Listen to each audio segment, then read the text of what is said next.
ब्राह्मण सभा करवीर मंगलधाम, कोल्हापूर चित्पावन संघ, कराडे ब्राह्मण संघ तसेच सकल ब्राह्मण समाजाच्या वतीने दरवर्षी त्रेतायुगातील आदिदेव भगवान श्री परशुराम जन्मोत्सव आणि हिंदवी स्वराज्य संस्थापक छत्रपती शिवाजी महाराज यांची जयंती मोठ्या उत्साहात साजरी केली जाते।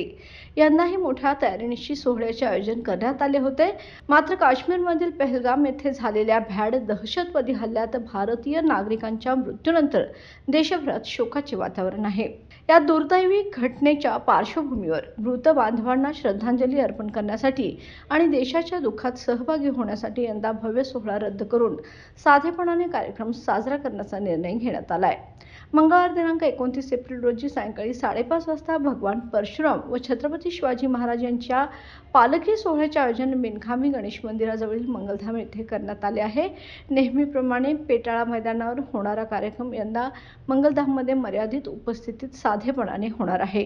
या निर्णयाची माहिती पत्रकार परिषदेत डॉक्टर उदय कुलकर्णी, श्रीकांत लिमे, मकरंद करंदीकर, प्रसाद भिडे, धर्मराज पंडित, मिलिंद पावनगडकर आणि विनीता आंबेकर यांनी दिली।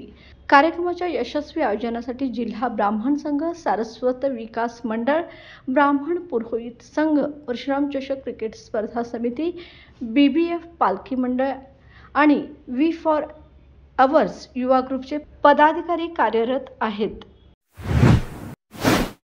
बाळ, फ्रीजमधून श्रीखंड काढ ना। आम्ही पूर्वी घरीच बनवायचो श्रीखंड, त्याची चवच वेगळी होती। आता काय सगळं रेडीमेड। आजी, हे श्रीखंड खाऊन बघ। आज तुझ्या आईनं घरीच बनवलं की काय? हे आहे गोकुळचं श्रीखंड। अगदी जिभेवर रेंगाळणार। जिभेवरच नाही तर मनावरही रेंगाळणार। गोकुळ श्रीखंड, मनावर रेंगाळणार।